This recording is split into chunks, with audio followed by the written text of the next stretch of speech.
Yeah, no, just Well, so check it out. Like we're supposed to be moderating here, so Yeah, I'll sorry. moderate here. Let me ask you before we even get going. Your Okay. opinion on the light. Please define, Sean. What is your opinion on the light? The light is a cosmic entity, or one of the pantheon of powers in the Warcraft universe, and it, like all of the others, has the capacity for good and evil. Okay, so you're saying that there is no moral arc of the light. It's just a cosmic force. That's your opinion of the light. The light itself, yeah, exactly. That's exactly it. It's not inherently good or inherently bad. It is just a force, much like the force can be used for good or evil. If we're Okay. talking about Star Wars. Then I'll throw it over to you, Allie. What do you agree with his assessment on what the light is? agree, because really it comes down to who's using it and what their motivation is and what they're using it for. Because, I mean, we've seen people who use it for good, and then we see a-holes like the Scarlet Crusade. So, it's just kind of all over the place. Just depends. Okay, and then throw it to you, Lex, just to even it out. Yeah, I know this isn't a hot take, but during Legion, I remember a lot of conversation in my role-playing communities about how the light is not good versus evil so much as it's on the law versus chaos side of the spectrum. If you think of like the Dungeons and Dragons alignment, and the light is law. Light is not good. It is following strict, clear laws and guidelines, which is why it can bring about the Scarlet Crusade and also Anduin and the good side of the light. And I think that did kind of, and it can also be really cruel and really oppressive when it is what we would consider more on the like evil or villainous side. And I think that to me did kind of put it together in a way that made sense and also made it so it didn't feel like what happened in Legion was just a break from the lore. Okay, makes sense. All right, I think that's a good place to set the baseline of what everyone thinks of the light. Yeah, because I agree. That makes sense. What do you think, Manny? Are they speaking the truth in your opinion? Feel like, in general, that that is a fair description of all the cosmic forces. They have their alignments, and that can be used for good and for ill. So I accept it. I accept it. If the only thing that I would want to do is talk about how you differentiate light order from arcane order. And that's to you, Lex, because you were the one who considered the light as part of order, where order has been traditionally arcane. So it's like, okay. So I would actually differentiate order and law. Law has a level of consciousness and humanity in a way that order doesn't. I don't think we ever really see the arcane personified. Or like, obviously there are characters that utilize the arcane, but it's never like someone's like, oh, they're speaking from the arcane. Versus things like the light very much are personified. They're personified through the Naru. There is a guiding principle of the light in the way that I don't think anyone would ever be like, I'm fighting this war in the name of the arcane, which I think also makes the light versus the void a very interesting comparison, because while we were talking about the cosmic forces and everything can be used for good or evil, I think the void is really interesting because using it for good kind of inherently means ignoring it. Like every one we've seen who's utilizing the void is purposefully shutting down what the void is telling them, right? Like the void as a conscious force kind of does seem pretty bent on destruction in a way that I think the law of the light is more, you can follow the light and be good, and you can also follow the light and be bad, if that makes sense. Okay. Okay. So then what's the guiding philosophy?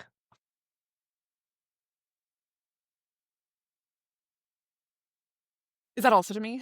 Yeah, that's you. Sorry, Oh. you brought up the guiding philosophy and like ignoring the like philosophy of the void versus the following the philosophy of the light. So what's the overarching guiding philosophy? Like if you are light, this is the philosophy. If you are void, this is the philosophy. What's the guiding philosophy of the light? That's a good. It's a question that I'm feeling like I'm kind of hitting my lore ceiling, and I'm having trouble differentiating what I'm actually thinking of from genuine lore and what is just because the light, at least the like human light, is very aligned with Catholicism. That I'm like, well, it probably means XYZ things. So I think I might possibly throw that a little bit more to Ali or Sean or one of the more lore aligned people before I start trying to make little guesses that might end up making it evident that I have a limited lore vocabulary. I think the guiding philosophy of the light, the cosmic entity of the light, is to bring all others into the light or under the light. They want to vanquish the void. They want to beat anything else. Anything that is not of the light should be of the light or should be destroyed, I believe, would be the guiding philosophy of the light. In terms of what Lex is referencing there, and as far as the cosmic entity, I think I'm pretty sure that lines up closely with the lore as well. And that's under all different aspects of the light, whether it's the Paladins of the Silver Hand using it to fight the Scourge and the Burning Legion, or it's the Scarlet Crusade using it to fight everyone else. The light allows itself to be, used in those instances because it's also fulfilling its lawful goal of bringing everyone into the light. Much like you mentioned with Catholicism and Christianity, the ties there are clear. It's that was the goal at one point was, hey, everybody should be this. Let's send out missionaries. There's less. That's still the goal, by the way. I don't know if you noticed. Yeah, that's still the goal.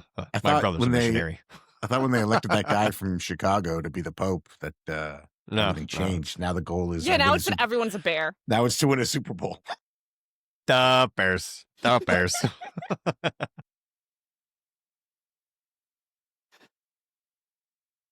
It's nice to know that there is a Pope now that has at least uttered the phrase "the Bears" at least once in his life. Yeah, absolutely. Right. Someone who's had a proper hut.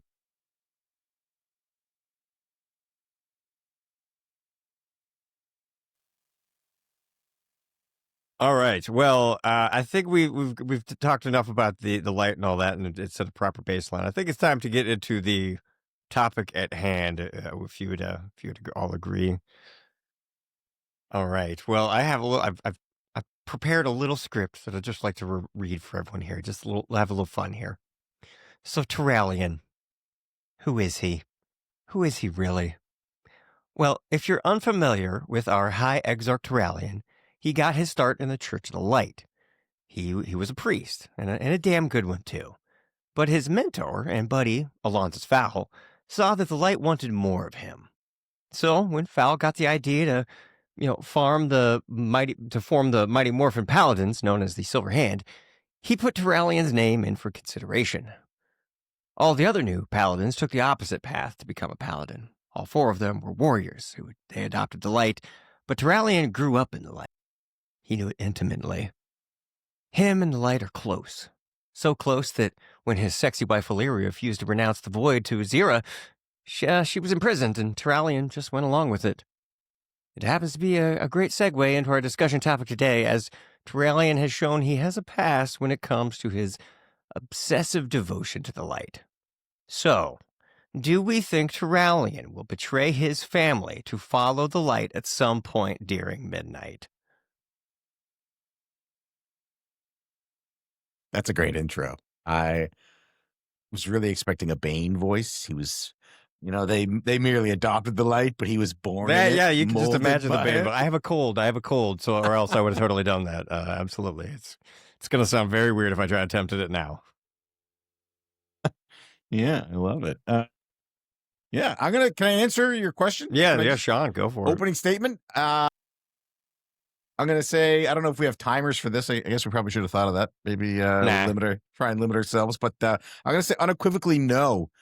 And the reason is that, including the time when he allowed Hilaria to be imprisoned by Zira, which he only did under the hope that he would be able to convince the Naru to free his wife and see that she is not corrupt. In every situation, he has shown that he has the capacity for growth, for understanding, and for change. And when he was made one of the first 5 knights of the Silver Hand, one of the first paladins, each of them was given a librum that they were told to embody in their beliefs and in the way that they carried themselves. And his was protection. And from that moment, he has done nothing but sacrifice his own well-being for the protection of not just the people that he loves, not just the people of Azeroth, but the protection of all people who need it. So I believe he will not become a villain in Midnight. Okay. All right. I appreciate that. What about you, Allie? What do you think? I think a lot of things, but to honor what side I have been asked to play today, he is going to be a villain, and the fact that he's okay with his wife being imprisoned shows you that ultimately, if the light were to say you are evil now because that is the only way to carry out our will, he will do it. He will absolutely do it. Do I actually think that? I don't know. But for the sake of this conversation, I'm going along with this. Yeah, for So, legal. He's shown it. For legal reasons.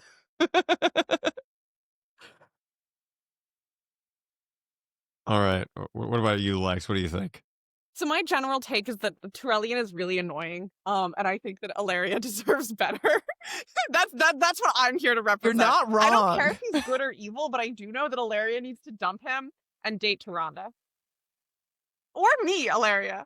Tyrande's busy. What are you talking about? Okay, that's fine. Well, then I guess she can settle for me.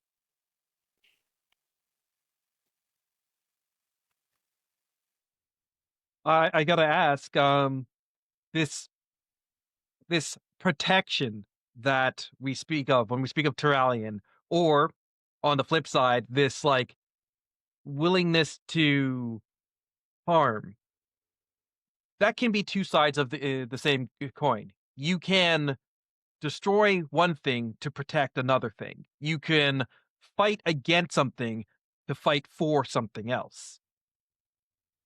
And in that, he could be on the coin's edge. So what makes Turalyon protect versus attack? And if it's the same thing, where do you think his motives will ultimately take him?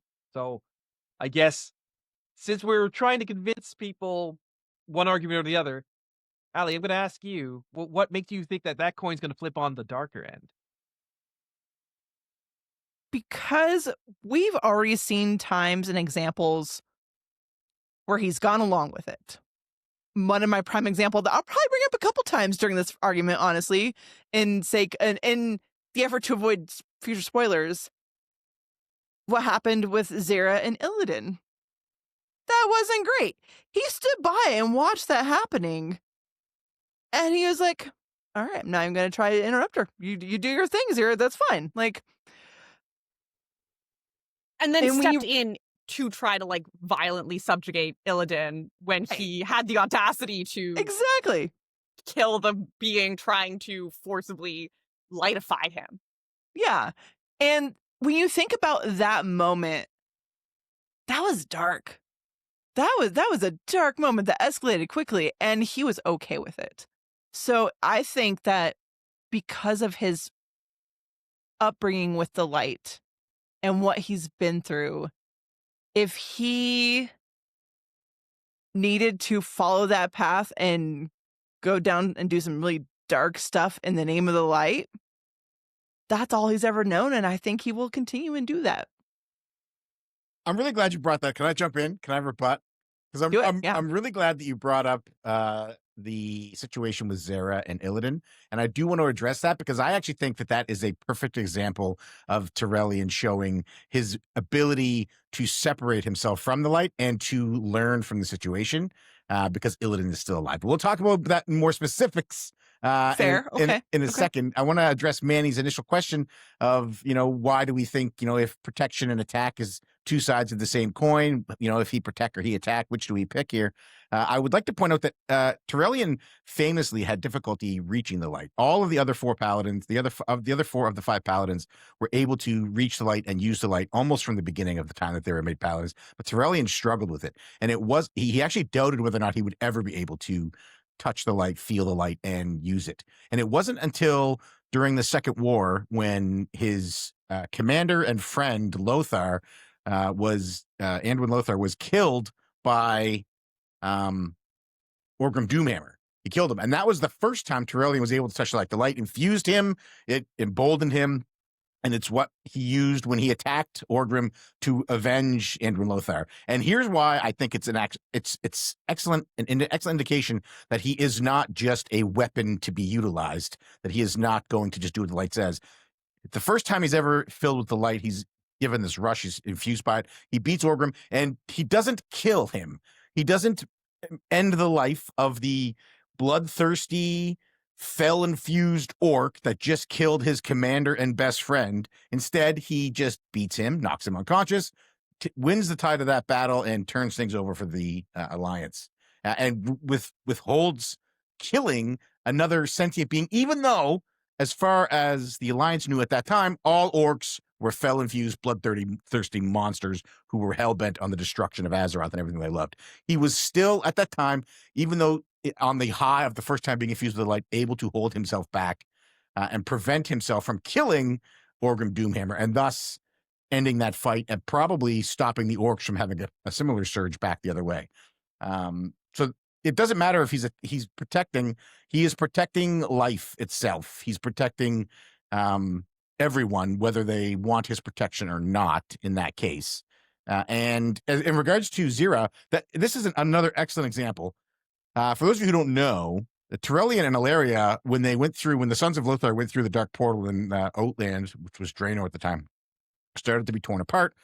Turalyon and Ilaria got separated from the rest of the Sons of Lothar, and they were floating lost, different universes to universes, and it was Zira who found them and saved their lives, brought them to the Exodar, brought them into the Army of Light, eventually made him light infused. But if it wasn't for Zira, they would have died. She brought them and she gave them purpose, and she gave him the ability to fight the Burning Legion, who he knew to his core was hell-bent on destroying Azeroth and the sun he left behind and the people that he left behind who he was there to protect.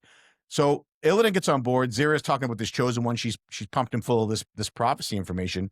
And everybody says, oh, Turalyon didn't try to help Illidan. Did you see how fast that happened? Zira was like, I'm going to make you light. Illidan was like, no, I got it. I'm okay. Thanks. And there was no time for Turalyon or anybody else to interfere because everything happened so quickly. And when it did happen, he didn't kill Illidan. He did initially, in his shock, swing at Illidan. Illidan stopped him, and Turalyon, I assume, held back when Illidan raised his hand. Otherwise, he would have cut his hand right off. But he held back. And then afterwards, he grew from that. He didn't just blindly hate Illidan from that point forward. He learned to work with Illidan. He learned to work with other demon hunters who are fel-infused people. I mean, we did it in Legion. We went to Argus. We saved the world, all working with him. He showed that he understood from that point that what had happened was wrong, and that maybe everything that he was told, even though it was the person who saved his life and the life of his wife, the person he loves more than anyone else in the universe, he did not go on some hellbent, rage-infused attempt to kill Illidan. So I think that just shows, it's proof. It's proof. Thought he did go on a rage-infused attempt to kill Illidan. He had one moment of weakness. weakness, You don't Lex. think that he tried to kill? If anyone saw my face, I don't know if we're gonna post the video of this, but my face got very bright because I did want to make sure I actually saw this before I made a specific argument. I disagree. I don't think he clearly wasn't pulling punches. I guess we can argue back and forth about the fact that he didn't cut Illidan, but I think that's more so just that Illidan beat him. Illidan was stronger than Turalyon in that moment. And if we're going to talk about the fact that, Zira saved him and his wife, who he loves more than anyone, and she'd also just imprisoned him, who he loved more than anyone, right? He was well aware that Zira was very capable of utilizing her power in an attempt to oppress And he, again, so first of all, with the point of like, there was no time for them to do anything. There was like 3 back and forths there. Like it was a bit of a conversation. Although, to be fair, there were a lot of people and nobody stepped in. So it's not fair for us to put that just True. on Turalyon. Yeah. We're also not going to put that on the others. But I would disagree. I think that was more of Turalyon failed to like Turalyon knew that this being was willing to subjugate under the light because it had just happened to his wife. Turalyon watched this being attempt to violently force the light on somebody. And then Turalyon tried to kill them because they did not accept the light. And then after that, the Zero was dead, and Velen was arguably the most powerful light being in the room, who was like, I guess I'm working with Illidan. And Turalyon was like, all right. I would argue that he didn't try to kill Illidan because Illidan refused to accept the light. He tried to kill Illidan because Illidan shattered the person who saved his life, the embodiment of the light. It wasn't... Sure, but there was no other options on the table, right? She was in the act of forcing the light on him. There was no way he was ever going to get out of there without killing her. He could have accepted the light. Right, well, that's exactly it. Either he had to, like, we're accepting that Turalyon believes that it is acceptable to violently subjugate people and force them to take on the light, or Illidan had to kill Azira. Like, if we don't think that you can violently force people into the light, we have to accept that Illidan was allowed to do what he did. Well, like Illidan is infused with the Fel. He accepted the Fel into his body. The light would remove that. Do you not think that for the better, like for his own good, is it not our duty to make sure that he removes the disease of the Fel that's inside him and inoculate him with the light? Should he be allowed to choose? Sorry, before Lek answers this question, I need you to answer your own question. Do you believe that it was for the betterment of everyone for him to be forcibly infused with the light? I don't know the answer to that. If there is a prophecy that says Illidan is the chosen one, and only by being infused with the light, which he was born with his golden eyes, that he then threw away because he made that choice. He was tempted by the Fel. The notoriously tempty Fel tempted him, and he accepted. Yeah. So I don't know. Would Illidan have been more powerful under the light and been able to fight the Burning Legion better? Maybe saved lives? It's hard to say. But his choice was... That's a future thing. But what my question is, what the question you just posed to Lex is, would it have been the correct choice to force that upon him rather than him making the choice? If I was light infused, if I was somebody who believed that the light is correct and that there is no such thing as herd immunity, I would definitely say that it's okay to force the light onto Illidan. Well, and I do think that's ultimately what it means to be a paladin, right? The difference between a paladin and a priest, with exceptions, is that the paladin is the more like violent, like we will bring the light by swords versus we will bring the light by words. And again, there's no the point of the World of Warcraft is that everyone at some points is saying, you know what, you gotta kill him for the greater good, and everyone at some points is saying, no, we gotta save their lives. But ultimately, I think if Turalyon didn't think you could kill people in the name of the light, Turalyon wouldn't be a paladin. Well, and Turalyon's shown, like, he doesn't care about consent. He was okay with it being forced on Illidan. So Turalyon doesn't care about consent if it's in the name of the light. That's why it's going to be evil. I do want to point out, despite my snarky reply earlier about herd immunity and forcing of the light on people, we don't know that Turalyon was okay with it. At no point, we don't cut to Turalyon in the middle of that. We don't see him look at Velen and go, what's happening, you know? He accepted the light into himself. Lothraxion accepted it into himself. So everything up to this point, all he's seen is people accepting the light, being light infused. But we don't know that Turalyon was okay with it. Again, I reiterate, his reaction was not to Illidan saying no thanks. His reaction was to Illidan committing murder of a sentient being in the middle of the Exodar. Now, why Illidan's reason for doing it? Okay, yeah, sure. But we don't know for sure that Turalyon was okay with the forcing of the light on him, because if he was, why wouldn't he have just said, force it on Ilaria to remove the void? So you're trying to prove a negative there. I got to stop you. You're trying to prove a negative there. What is your source that says that what he was thinking at that time? What is the source of anybody that says that he attacked because Where does it say that that Turalyon was okay with the light being forced on Illidan? If I have to provide a source, I would like a source. I'm moderating, for so all I'm not of taking that. sides. I'm just saying, You're like, right. You're right. You're making a right. statement saying that it is true. So my statement right? is nobody What's your knows. My backing up statement is versus nobody somebody knows else's fight against you on the same thing? Turalyon's. My statement is nobody knows Turalyon's opinion on whether or not he was okay or not okay with the light being forced on Illidan, because it's not expressly said anywhere. So if we don't know to your that, point of like, why didn't he just force, like, if he believed that it was okay to force people with the light, why didn't he just do that to Ilaria? My understanding is that somebody who is given, like, forced within the light who is void infused would die, right? The way that the Fel and the light react is not the way that the void and the light reacts. And he did allow her to be, you know, jailed and subjugated in an attempt to make her get rid of the void. Ilaria has a tendency to run away on her own a lot. So maybe he was just thinking, at least I know she'll be safe for a couple of 100 years. Yeah, but we don't. Nobody. It's that's one of the. I think I don't think anybody can say with certainty how Turalyon felt about Illidan having the light forced on him, because it's not expressly shown anywhere that he was okay with it or not okay with it. So I don't think we can use that as a thing against him. And I'll concede that I can't use it as a benefit for him as well. That's fair. As long as you're willing to concede that. Yeah. Okay.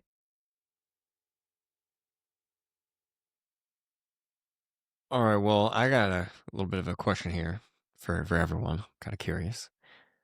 So, is there evidence in current lore that Turalyon's unwavering devotion to the light could transform into fanaticism or moral blindness, potentially making him antagonistic? And the question is because he has shown some little bit of like some gray areas, right?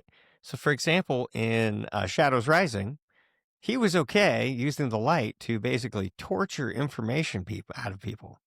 So it's not like the light is super cozy keen with him, and he's willing to do some pretty terrible stuff. So what do you think, Allie? Do you think he's gonna be a little naughty? Yes.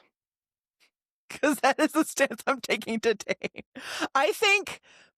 Ooh, see, and this one's really hard to answer without going into midnight spoilers. I think that when push comes to shove, if he thinks it's for the greater good, he will use the light in bad ways to make things work out. And he will forgo helping in other ways just to stick with his mission of using the light to make things good. But in skipping things, there's some kind of evil, crappy things that happen in the process. That's the least spoilery I can be. just from intro quest stuff from Midnight. It's yeah.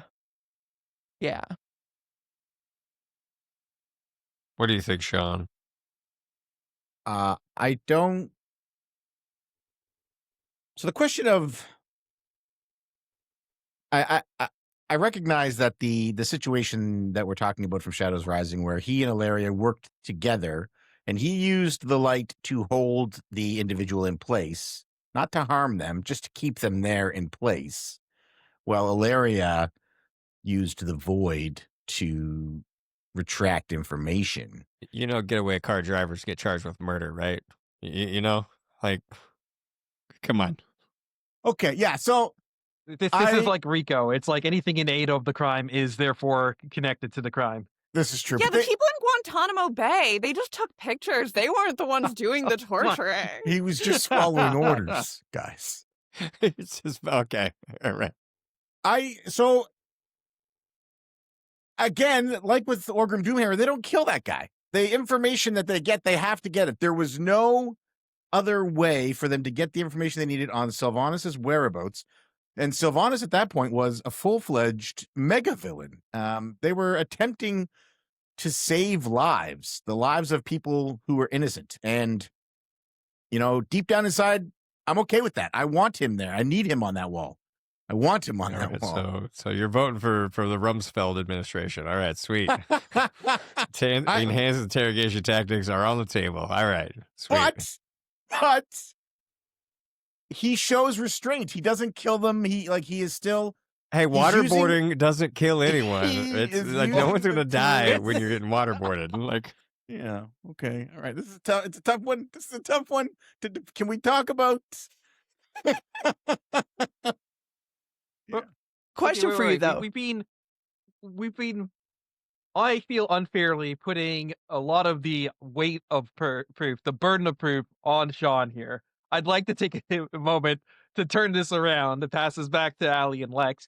Where do you guys find is the line, especially in a situation where you are in the World of Warcraft? It is wartime. It is lives on the line, and where we can sit here, comfy in our chairs with great lumbar support or whatever the hell I'm sitting in, and say like, oh, we have these nice little lines we didn't cross.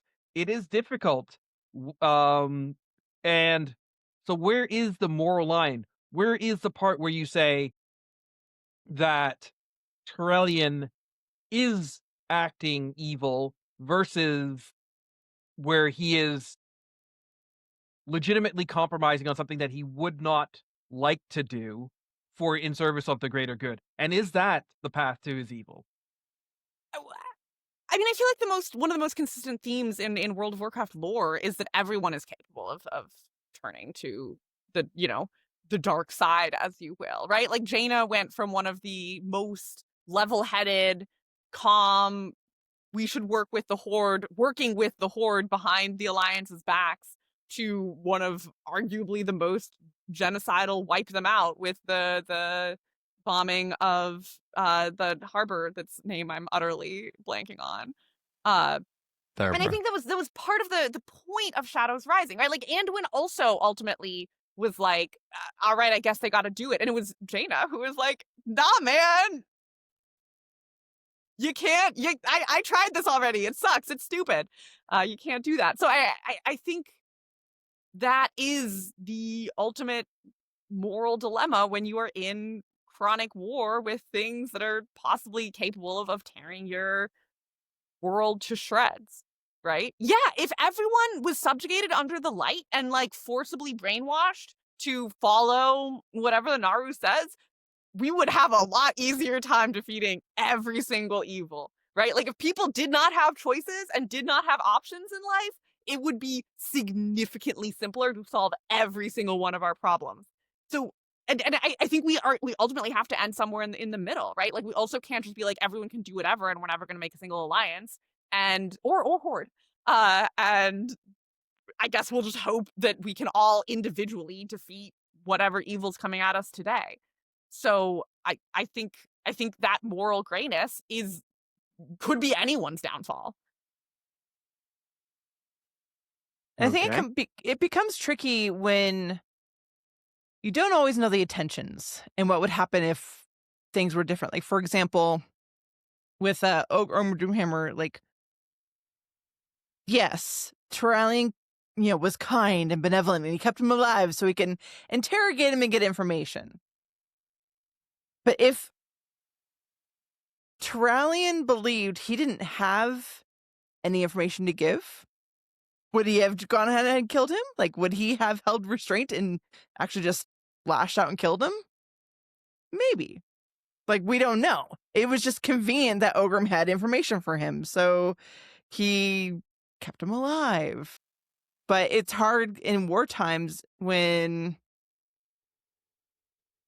you get that single track mind of how to win and how to follow out your task.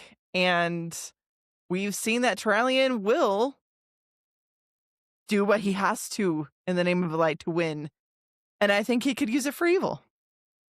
I don't think he does what he has to in the name of the light. I don't think so. He is, at the time of that, he is light infused, but I don't believe that he has ever acted and done anything in the name of the light. I believe he's always done it to protect, initially it was to protect the Alliance and protect Azeroth, and then it was to protect the Sons of Lothar as they went through the gate into the Dark Portal, and then it was to protect Ilaria as they wandered lost through the galaxies, and then it was to protect the Army of the Light, it wasn't in the name of the Light, it was protecting Azeroth again by extension of fighting the Burning Legion, because the light tells us the void is evil, and it causes him physical pain to touch his wife, but he still loves his wife. The light screams at him, hey, this is bad and evil and wrong, get away from it or destroy it, and he has the capacity to use his own brain, his own thoughts, his own feelings, and work against it. And the same thing happens with the undead. When he first encounters the undead in Stormwind, he's brought to face to face with Alonza's Foul in that same book, I believe. Shadows Rising. It's Before the Storm. And he says, listen, you are an abomination. If there's anything of you left in there, tell me now and I'll set you free. And Alonza's Foul says, no, listen, it's me, Turalyon, it's me. Look inside me, see that it's me. And he does, and he looks inside of him, and he can sense that it is Alonza's Foul in there, and he can sense the light in his friend, in the body of the Forsaken Alonza's Foul, and he changes his tone. He shows that he has the capacity for growth and for understanding at every turn, whether it's with demon hunters, whether it's with the undead and the Forsaken in that instance.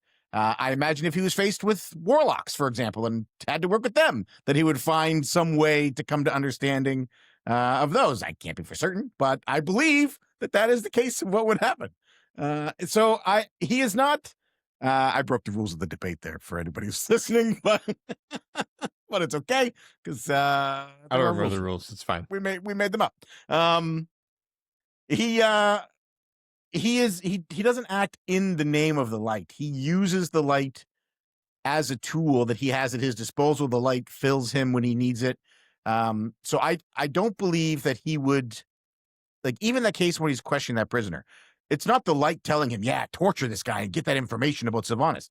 He is recognizing that he has this tool that he can use, and he's using it, and he is in control of it. I believe that as long as he is in control of the light inside of him, that he will not, it's not a question of him following, orders from Anaru, because she got blown up. Illidan blew her up, if you remember. A few minutes ago, we talked about that.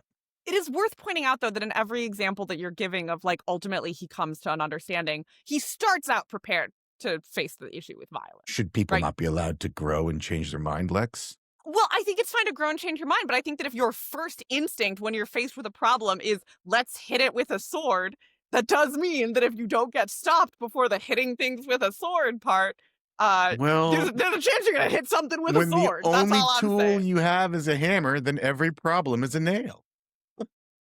Paladins do use hammers, pretty thematically. So, I mean,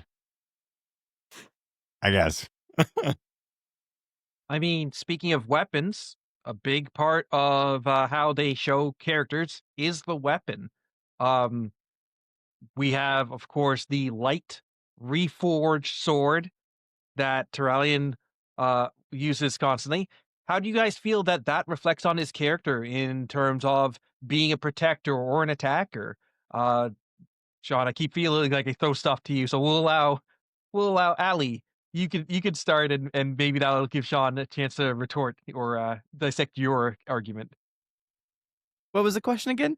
So, how does Turalyon's sword reflect on his role or his propensity towards what you believe him to be? Well, I think he is quick to use it because that's the most effective a way he has to get his point across and to attack. Which is not helpful at all for the sake of conversation. Lex, do you have anything? Nothing except for inappropriate jokes on the topic. I think those are allowed, right? I think that's fine. Yeah. I think if we have questions about Turalyon's sword, we should ask Ilaria. There.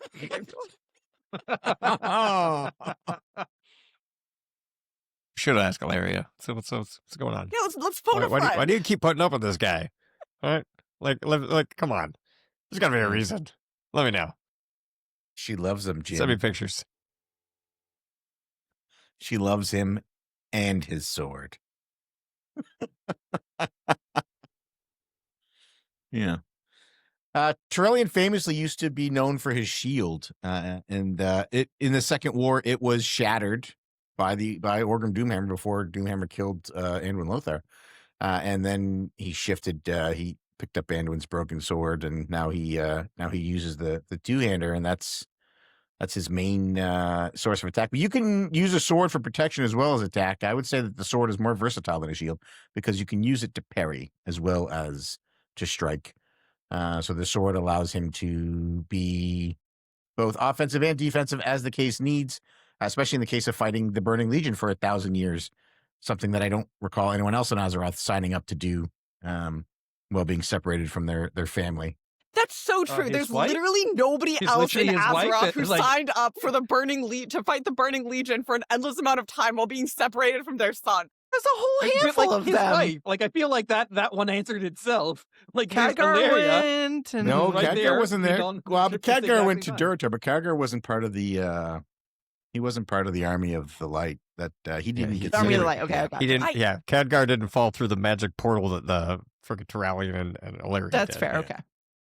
I do want to say Sean's answer explained Manny's question to me, and now that I understand Manny's question, I think it's very interesting, and I do think this also goes back to what I was saying to Sean, that every time Turalyon is faced with an issue, his first instinct is, what if I kill it? And I think I'm kind of being brought away from the side of Turalyon's going to go evil because he's going to follow the law of the light. I do actually think the Turalyon, I'm kind of starting to agree with Sean, the Turalyon tends to follow his own moral code more than the moral code of the light. And I think that can be really dangerous in and of itself, right? Especially if he does have a propensity to say, this feels like a problem and I don't have my shield anymore because it was shattered. So like, hypothetically, I could parry. But what if instead I hit you really hard with my sword? That'll solve the issue. And I think that's an inherent danger of when, like I said earlier, the core of a paladin that makes a paladin distinct from a priest is we will crusade, right? We will go out and we will fight for the light with whatever it takes. We will give whatever it takes, and we will also take whatever it takes to defend what we believe. And that is a belief system that has the possibility of doing a lot of good. But we've seen consistently how it can also, in the World of Warcraft and also in the world, that mindset can also do a lot of harm and can lead to fanaticism in and of itself. Lex, would you be shocked to know that the last 7 years in Azeroth, when Turalyon has been the Regent Lord of Stormwind, has been the longest period of peace that Azeroth has known ever? One could make the very strong argument that that is significantly more on the part of the Horde right now than I don't know if the Alliance's policy towards the Horde has shifted drastically. The Horde's policy towards the Alliance has shifted pretty drastically, though. Well, I mean, he's shown the ability to work with the Horde. If you think about it, he's only been back for a few years. When he left, the orcs were the enemies. You know, he has shown them when he came back that he was willing to work with them diplomatically, and even to the point in Dragonflight when Rathian comes to him and says, "Hey, we would like you to come to the island, send an expedition." He says, "Yeah, I will, but we're not sending soldiers. We're sending explorers." And so they send the Explorers League as opposed to sending the 7th Legion. And he makes that decision, you know, in a situation where he could have very easily said, "Yeah, let's get troops on the ground. Let's set up a base. You know, let's take Dragonland." He instead says, "We're going to send explorers," and to keep it diplomatic and to keep it the Horde from feeling like there's a threat coming from the Alliance side. So he acts that way. And then again, when brought into Dornogal, into the Isle of Dorne, he offers to train the Earthen to get them instead of just putting troops in place and saying, "Hey, yeah, we can help protect this. We'll drop a battalion of 7th Legion here." He offers to train the Earthen themselves. So I mean, we keep saying that his go-to is to attack, but I think specifically in the last 7 years in game, he's shown that his go-to is to bring peace to Azeroth and its people. The amount of aggression I really think that you are assigning a lot of I hear you. Yes, he could be the Alliance garage, but I also find it hard to believe that he would remain in power if he was the Alliance garage. The Alliance doesn't really want a garage right now, and the side that has shifted drastically and is purposefully avoiding war is the Horde. Anyone can be peaceful if the person on the other side of the table is peaceful. Unless you're garage. Yeah. Or Varian. I hear the point you're making, Sean.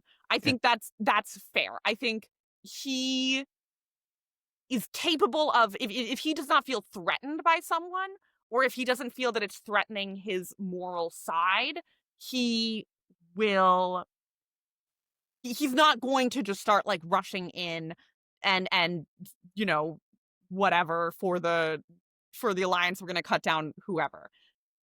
However, if he sees, a leader of another side who has the body of his old friend, his first thought is, what if I kill him?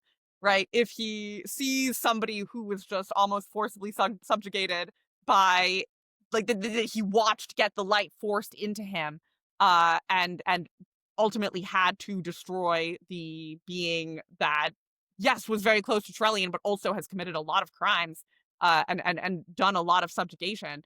Turalyon's first instinct is, what if I kill him?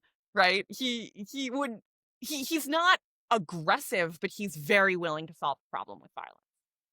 And he's quick to follow with those emotions. And you would think, after having so many different times of choices he can make to react, his first reaction is not the good one. It's not considering the other point of view. It's not letting people live how they're going to live. It is those leaning towards attacking or getting even just getting frustrated if things are not going the way he thinks it should. It's really hard to do this without giving spoilers for Midnight. But he gets very frustrated when things aren't following the way he thinks they should go, whether they're not using the light or... That doesn't make him evil, Allie. Do you never get frustrated with guildies or friends or animals? I absolutely do. Yeah, and then you're like, what if I hit you with a sword? Then you'll stop being annoying. There's been a couple people but the thing is, because it has been time and time again, and he has lived for so long, but his first reaction is to have that kind of reaction. He's not learning. He learns eventually, but that gut reaction is still the issue. And that makes him possibly a candidate for turning evil. If things don't go his way. Okay, so with all that in mind, let's get down to the brass tacks here, folks. This is what we really need to know. Where the story's headed. This is what we obviously we don't need to get into spoiler territory because we probably don't even know this yet. But when Turalyon dies, because we know it, come on, folks, we know he's going to die. He's on the chopping block. He's going out there. What we really need to know is when he dies, will he be going out in a blaze of glory as a hero? Like he was steadfast and stood up for his wife and did the right thing, right? We're all like, yes, he's a pillar of moral righteousness, right? Even the light said, do this. And he said, F off, light, right? So is he going to go out that way? Or is the light going to be like, subjugate your wife, do something really atrocious, do something that a lot of people online would be like, that's Nazi behavior, right? So is he going to do that? So how's he going to die? Are we going to think fondly when we see Turalyon, or are we going to be advocating to be tearing down his statue in the Valley of Heroes? So what do you think, Sean? What do you think? Well, I think it was way too seductive the way you growly, Jin's really good gravelly at that. whispered, "Subjugate your wife" into my ear just now. But that's Hey, what I hey, hey! think. What you do? I two cringed. That consenting was not adults. It's subjective to fine, me. okay? Yeah. Just I think if anybody's going to go right. down Like here, it's I'm going not to be me. here to. That's not a shameful thing. That's just to keep it to There's no yourself. shaming That's here. all I'm saying. All right. This is why I'm a Patreon. I believe that if Turalyon, I'll say when. Well, I'll play your game. Play your game, Jin. I believe that when Turalyon dies, whether he dies by our hand or the hand of an enemy, he will die as a hero. Okay. What do you think, Allie? I think he is going to think he has the best intentions. As But we all do. As we all do. I think he's going to go crazy with the light. He's going to be leaning more towards the fanaticism and all of that. And to the point where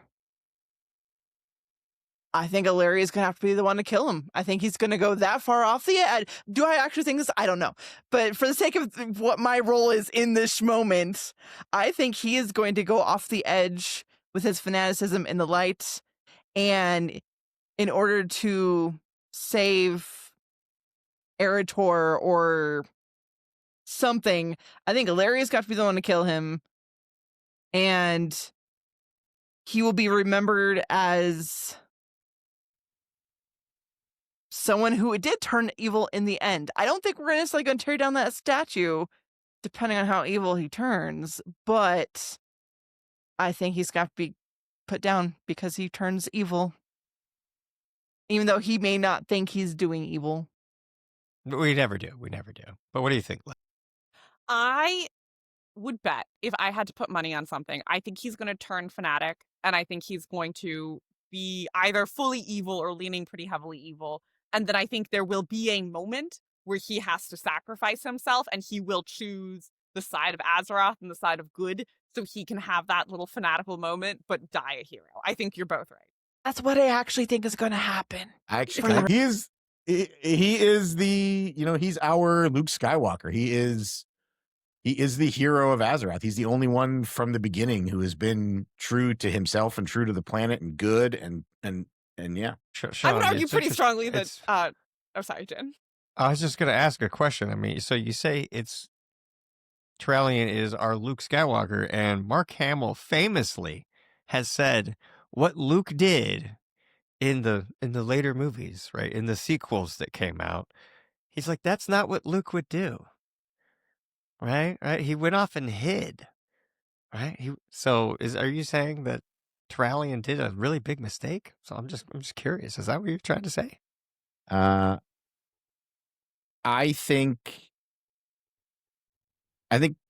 Ilaria and Turalyon both should have not gone through the portal. The dark portal. They should have found some way to close the dark portal from this side.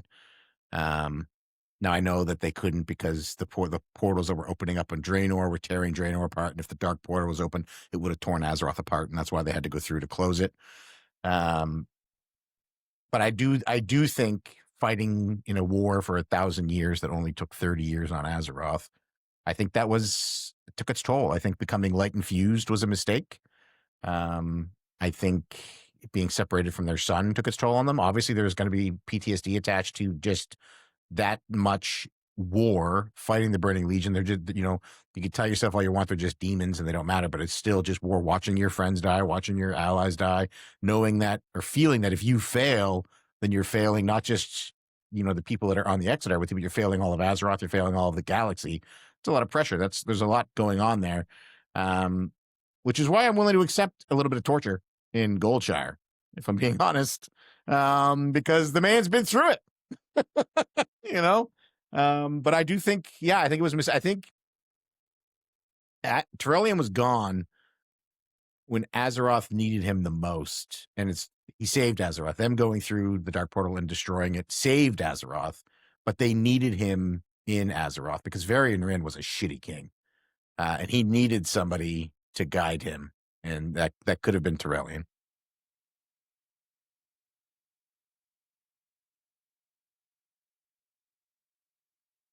The Last Jedi is a fucking masterpiece, Jin. I will fight you.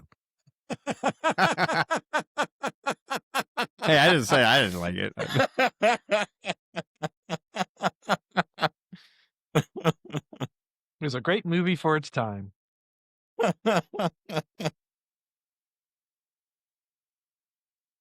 Well, I think the final verdict is out for Turalyon. We will see as we read through the book and finish the book, as we go through the campaign and do that. And the first raids, of course, will have more events, more twists and turns. So Turalyon's story is not yet done. I'm looking forward to seeing if he stays true to his self and his better nature, if he becomes blinded by the light, or if he is bound for darker future. Anything anybody wants to say before we wrap this up? I will just share, spoiler free. It's interesting because I'm not super far into Blood Ties, not as far as I was hoping to be. There's ways in Blood Ties where he's being set up to show like, all right, like maybe he's finally after so many years going to learn.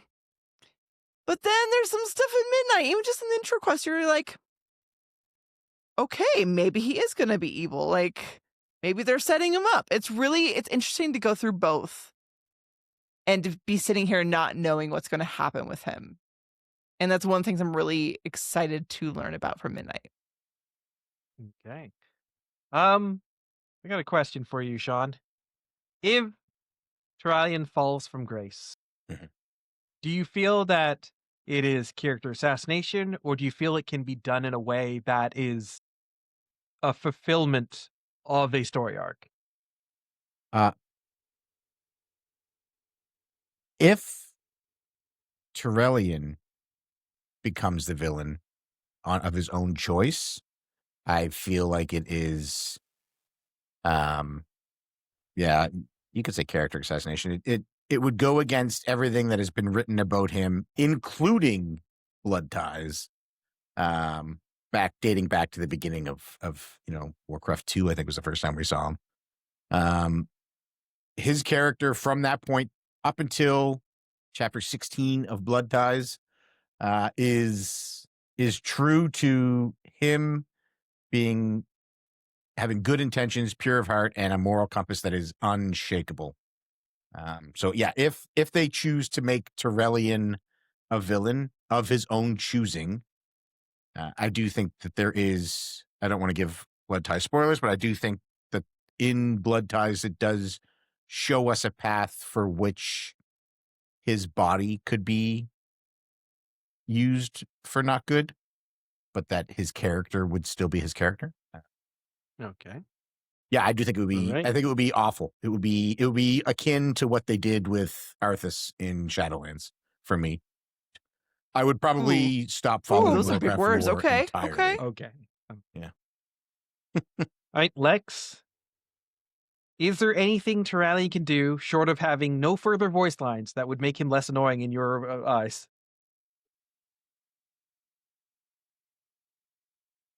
That's actually a very interesting question.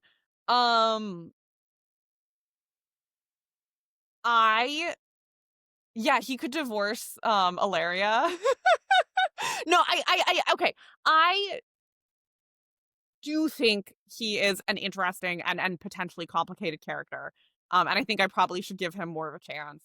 And I'm really excited to read Blood Ties. I have not even started it. I have the book, and I have only looked at the cover. So I think that is going to give me a lot of nuance on the character of Turalyon in general.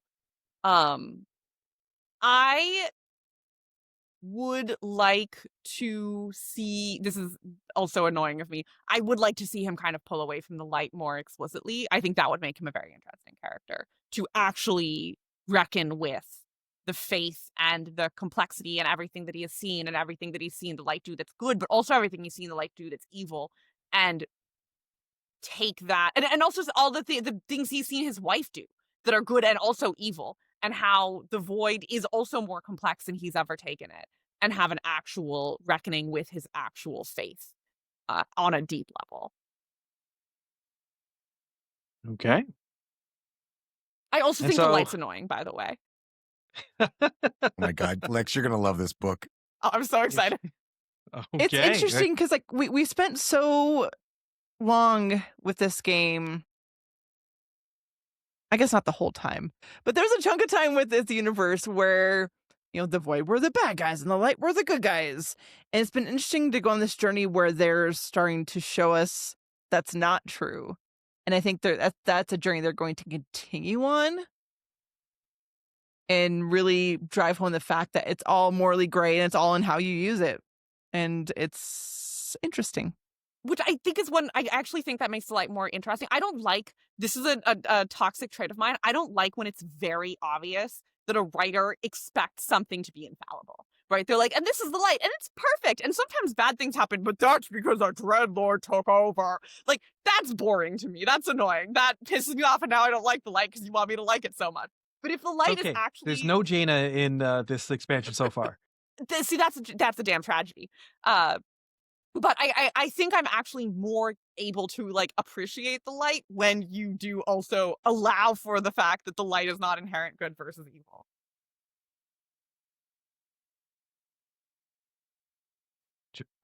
Jin, I'll leave it to you to wrap this up. All right, well, I'll wrap it up here and just say that if you have an opinion about who Turalyon is, let me just explain it to you like this. Turalyon is a boomer, but not a bad boomer, not one that refuses to change. Turalyon is a boomer that they say something and you're like, dude, or dad, or like whoever the boomer is in your life that you can call out and correct, and when you correct them, they change course. But sometimes they do something really bad. And they never learn and they're stuck in their ways. Yeah, so every now and then, so far, Turalyon has been an amazing boomer. Like, you're right, Sean. So just judging everyone's critique here. Sean, you had a fantastic argument that, yes, the Alliance has experienced like some of the best times of peace. It's been great being an Alliance citizen for a change. Oh my God, so great, so much peace. But yeah, he has definitely shown a penchant for like Alexi said, it's violence first, ask questions later. And yeah, it works sometimes, and then he learns his lesson. So there you go. Is he gonna die a villain? I don't know. We can all find out together, folks. So that's the way I'm in it. Because he's gonna die. We all know he's gonna die.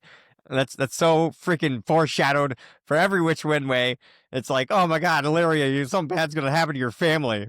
Wow. And then Turalyon's like, oh, I'll see you later, baby. And it's like, oh yeah, so he's dying. Just so you know, he's totally dying. So there you go. That's how I end it. He's dead. He's dead. But he's gonna be a good guy or a bad guy right now. We killed him. This podcast, we are Schrodinger's writing his Turalyon. death. Schrodinger's Turalyon. He's already Lex, dead. Stop manifesting his death, Lex. I'm the one who's manifesting I his death. say one thing. Jin has an entire speech about, and this is why he's so obviously dead. And I say that like one thing about how we're killing him, and I'm the problem.